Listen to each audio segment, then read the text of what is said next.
Hi there. Long time no see. Today, we're going to use one of these.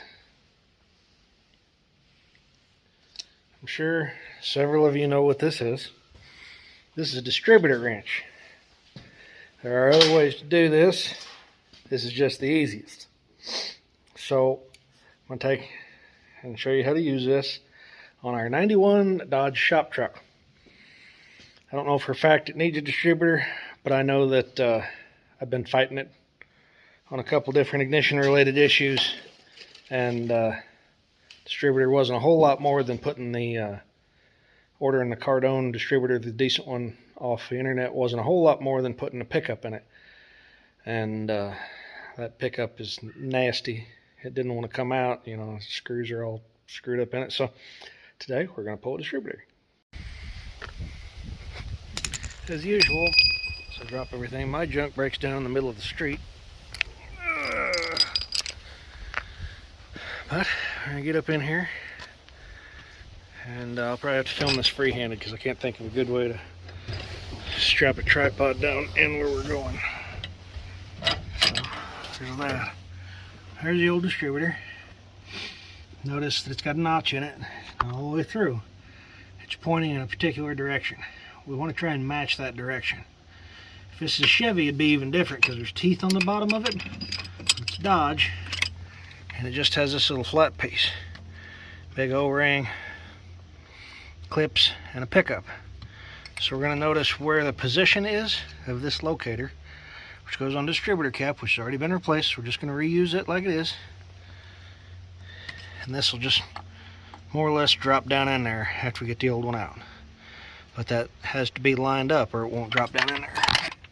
There's a bolt way down deep in there. Kind of almost under next to it. I don't know if you can see that or not. Let me try some. Alright, the flash is on. You can see that bolt right there. And we're going to take, it'll be one side of this or the other. And these things just pull apart, leaving an adapter, which is its own deal, where you can put an extension in it. And I think this is going to be the 1/2-inch version, so it's the one laying down there. So this is the 1/2-inch. See how that bolt is kind of underset underneath the distributor. Most older stuff is like that, and I actually don't need the extension. I'm just going to take this here fancy Duralast brand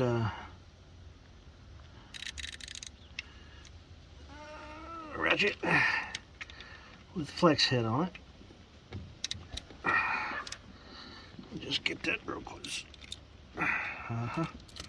Okay, you guys get the idea, but I gotta use my thing. See if I can bring that. What's this? Air cleaner stud.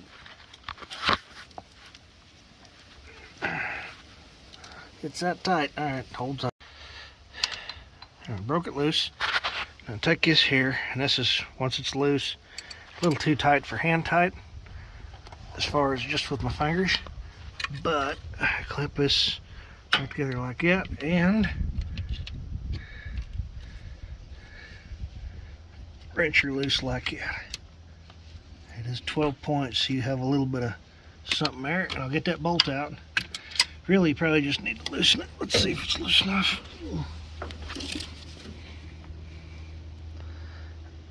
I think I moved it. Yeah. Sometimes you can just slide the clamp back. Today's not that day. I do have a customer dropping off here in a little while, so if he shows up and I have to pause this, I'm sorry. I'm not sorry that I'll be making money. I'm sorry that video will be interrupted and it gets dark fast this time of year, and that's that. And bolt. And a clamp, bolt and clamp, no, just bolt, and whatever, clamps down there. Alright, so this is your bolt. Used a 1/2-inch, I think 13 probably works if you needed to use a crow's foot or something. And then, I'd like to find that clamp, there it is. And then that end goes on the bottom, that clamps down. The GM ones have slotted, and those are the ones that slide back. So I'm going to clean this up real good, because she's real nasty. And this theoretically should just leaf. We got leaves this time of year and acorns. I got acorns coming out in the wazoo. I did already unplug the pickup on it. So there she has it.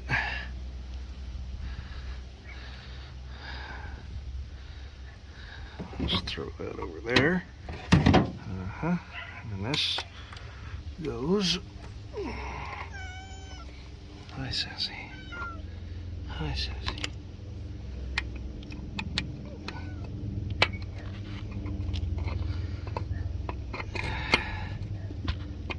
Well, make sure that it's in there, but you want to make sure that you've got it in there. And then this is where you'll adjust the timing. So, about ish. And then this plugs over in here. You want to put a little dielectric grease in that. And then I'll clean everything up. And it just be reverse of that. The rotor just pushes on. I have a rotor, it's right here. It is the Blue Streak branch. It's got the brass rotor. This distributor did come with a rotor cap, but their cap was aluminum on the inside, and this one's brass. And that's what we're trying to do. And then it'll just fold back like this. Little hole that'll locate right in there. The locator, I'm not going to put it on yet because I got to put that clamp on. As long as that's off, I'll remember that clamp. This is our shop help.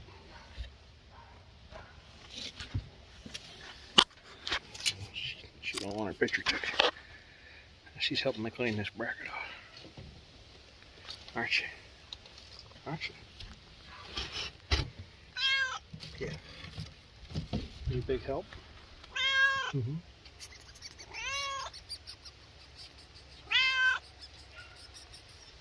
She actually is kind of a big help. She likes to get inside the fenders and knock all the wasp nests out. She's the larva in there, I guess. Mm-hmm. And she makes sure ain't no mice in there. And if I leave the window open, she gets in there at night sometimes when she decides to stay out for the night.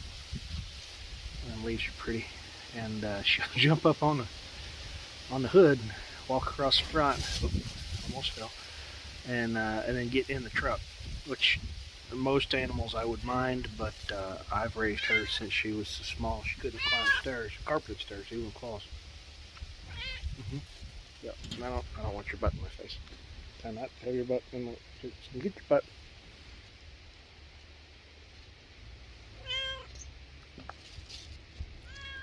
I'll bite you. I'll bite the shit out of you.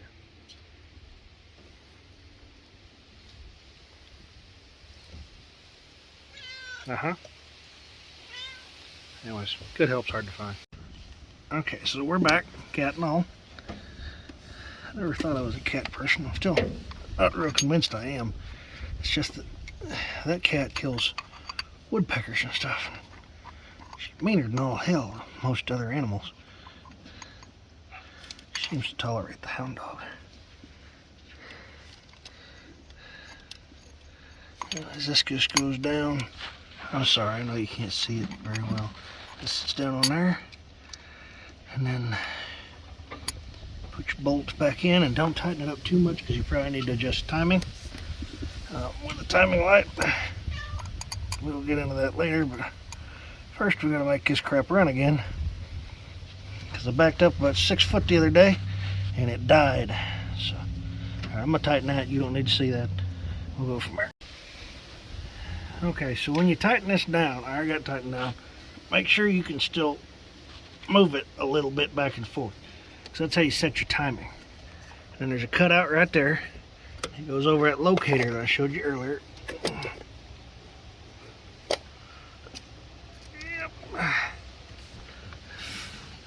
I do have the coil unplugged from this because I was testing it,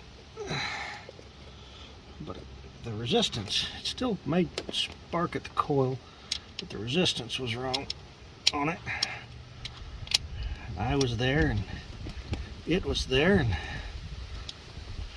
down on there. I replaced it.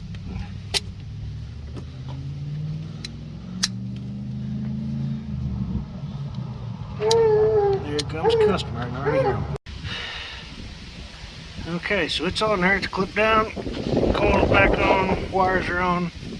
Coil really needs to go up there, but I just still testing components, and I wanted to be able to access these. So, no big deal there. I threw that in there because we got rid of a bunch of crud, and this will be plumbed back that way with some hoses. And that's it, guys. I'm not going to set timing in this video, but I will set it relatively soon, possibly by ear, because I'm redneck like that. And that's it. Let me know if you have any more Dodge TBI questions. It looks like I'm going to be elbows deep in mine for a while. Alright, thanks for watching. Appreciate it. And we'll move on to the next step on this dude, which will probably be an ECM, but for now, here we are. Thanks for watching.